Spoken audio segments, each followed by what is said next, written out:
Welcome to my channel Smart Study Navodaya.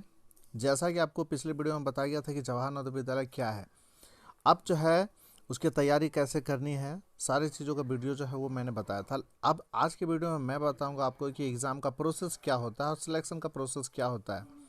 अगर आप चाहते हैं कि जवाहर नवोदय विद्यालय में आपका सिलेक्शन हो, जवाहर नवोदय विद्यालय में आपका सिलेक्शन हो, तो सिर्फ तैयारी करने से नहीं होगा, उसके लिए एक सही जो है सही प्लान तैयार करना पड़ता है। अगर आप सही प्लान से तैयारी नहीं करेंगे तो आपका सिलेक्शन बिल्कुल से बिल्कुल नहीं हो सकता है। तो यहाँ पे देखिए, जो सबसे पहले एग्ज़ाम को आप समझिए कि एग्ज़ाम जो होता है वो कैसा होता है, एग्ज़ाम का प्रोसेस क्या होता है। तो सबसे पहले देखिए, मेरे पास एक क्वेश्चन है, ये आपका पिछले साल का क्वेश्चन है, मतलब पिछले साल क्या, ये इसी साल का क्वेश्चन है 2021 का। तो ये एग्ज़ाम जो था वो अगस्त में हुआ था एग्ज़ाम। और यहाँ पे देखिए, सबसे पहले आप समझिए जो क्वेश्चन, जब आप मीडियम चूज़ करते हैं, जब आप मीडियम चूज़ करते हैं तो आपके पास मीडियम होता है, जैसे मान के चलिए हिंदी मीडियम आपने चूज़ किया, तो क्वेश्चन जो है वो आपको मिलेंगे किस चीज़ में, हिंदी में ही मिलेंगे। अगर आपने हिंदी चूज़ किया है तो हिंदी में ही मिलेंगे।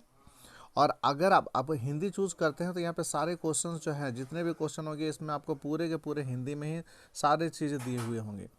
अंग्रेजी जो है वो बिल्कुल से बिल्कुल नहीं होगा। इसके बाद, और अगर आप अंग्रेजी चूज़ करते हैं तो अंग्रेजी चूज़ कीजिएगा, तो देखिए यहाँ पे एक क्वेश्चन है जो इंग्लिश माध्यम का है। उस बच्चे ने जो है वो इंग्लिश मीडियम चूज़ किया था जब फॉर्म भरे थे उस समय।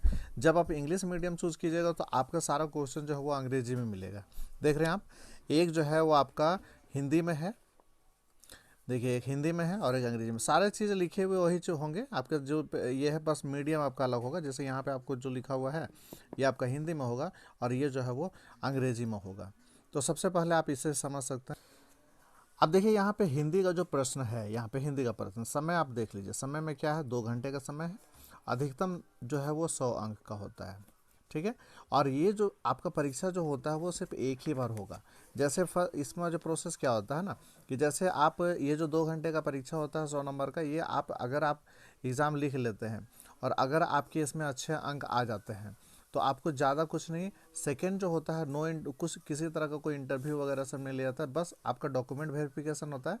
और डॉक्यूमेंट वेरिफिकेशन पूरा कंप्लीट हो जाता है, सही सारे डॉक्यूमेंट्स आपके पाए जाते हैं, तो फिर आपका सिलेक्शन जो होता है वो फाइनली हो जाता है। तो बस ये इस एग्ज़ाम को पहला जो कदम होता है वो इस एग्ज़ाम को कंप्लीट करना, इसमें क्वालिफाई होना। अब एग्ज़ाम जो होता है वो आपका OMR शीट में होता है।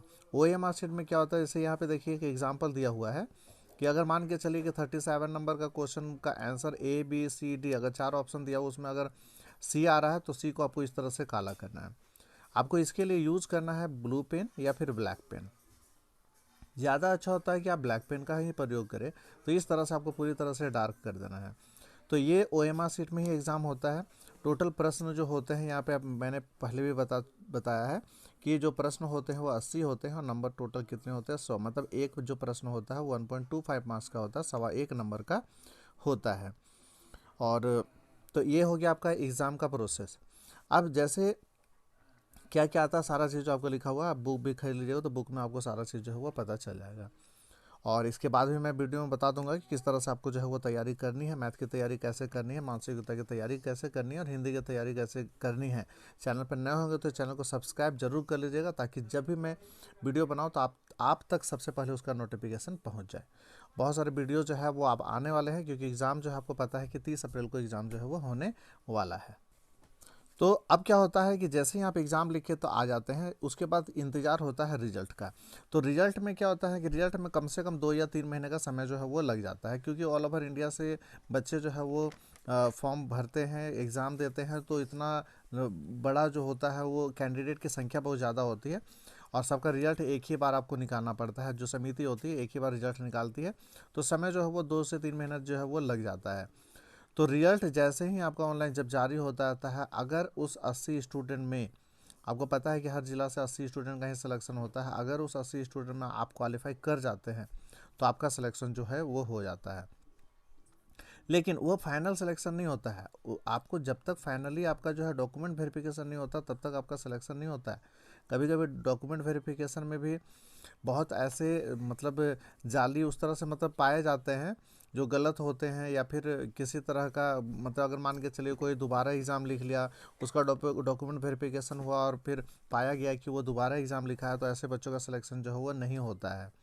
तो कुछ भी हो, जैसे मान के चलिए कोई ऐसे बच्चे हैं जो सरकारी स्कूल में नहीं पढ़े हैं, या फिर कुछ भी मतलब जांच में अगर कुछ भी कमी पाई जाती है, जो क्राइटेरिया आप पूरा नहीं करते हैं, तो आपका सिलेक्शन जो है वो नहीं हो पाएगा, आप भले ही पास क्यों ना हो। तो इस तरह से जो है एक प्रोसेस होता है।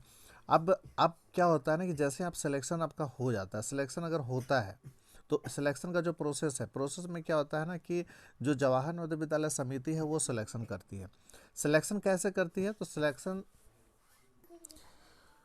सिलेक्शन का जो प्रोसेस होता है, आपको पता है कि यहाँ पे जो शहरी क्षेत्र होते हैं, जो ग्रामीण क्षेत्र होते हैं, तो आपका शहरी जो ग्रामीण क्षेत्र होते हैं वहाँ से स्टूडेंट बहुत ज़्यादा लिए जाते हैं। मतलब 80 में मान के चलिए कि 60 स्टूडेंट आपके जो है वो ग्रामीण क्षेत्र से ही बिलोंग लेते हैं, और ये 80 स्टूडेंट में ज़्यादातर संख्या जो होता है वो ST SC का होता है। OBC और जनरल के लिए सीट जो होते हैं वो काफ़ी कम होते हैं, तो नंबर जो है आपको बहुत ही ज़्यादा लाना पड़ता है। तो कोशिश कीजिए कि आप जो है वो 90 से ऊपर लाइए, ताकि सिलेक्शन होने के चांसेस आपके बढ़ जाएं।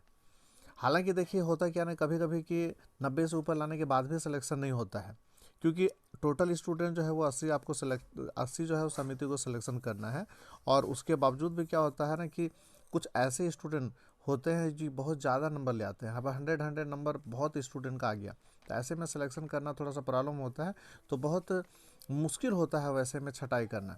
तो समिति जो है वो सिलेक्ट करती है कि कौन ST SC में है, मतलब सारा चीज़ जो है वो देख के जो है वो सिलेक्शन करती है किस बच्चे को जो है वो सिलेक्ट किया जाए।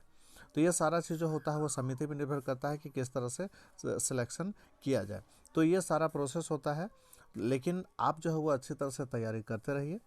वीडियो जो है वो बनता रहेगा, बहुत सारे वीडियो बने हुए भी हैं, उसे भी आप देख सकते हैं जवाहर नवोदय विद्यालय से रिलेटेड। और किसी तरह का कोई प्रॉब्लम होता है, कुछ भी आपको पूछना है, तो कमेंट बॉक्स में आप उसे कमेंट कीजिए। जो भी टॉपिक आपको चाहिए, किसी भी चीज़ में कोई भी समस्या होता है, कोई मैथ में जैसे कुछ प्रॉब्लम होता है, कोई टॉपिक नहीं समझ में आ रहा है, तो उसे आप जो है वो कमेंट करके बता सकते हैं। मैं आगे हमेशा कोशिश करता रहूँगा कि आपकी समस्याओं का समाधान जो है वो होता रहे। तो एक छोटा सा वीडियो था, अगर ये वीडियो अच्छा लगे तो अपने दोस्तों को ज़रूर से ज़रूर शेयर कीजिए और एक लाइक कीजिए, और चैनल पर नए होंगे तो चैनल को ज़रूर से ज़रूर सब्सक्राइब कर लीजिए, क्योंकि जवाहर नवोदय विद्यालय से रिलेटेड बहुत सारे वीडियो जो है आपको इस चैनल पर मिलती रहेगी, और सही से सही जानकारी आपको मिलेगी।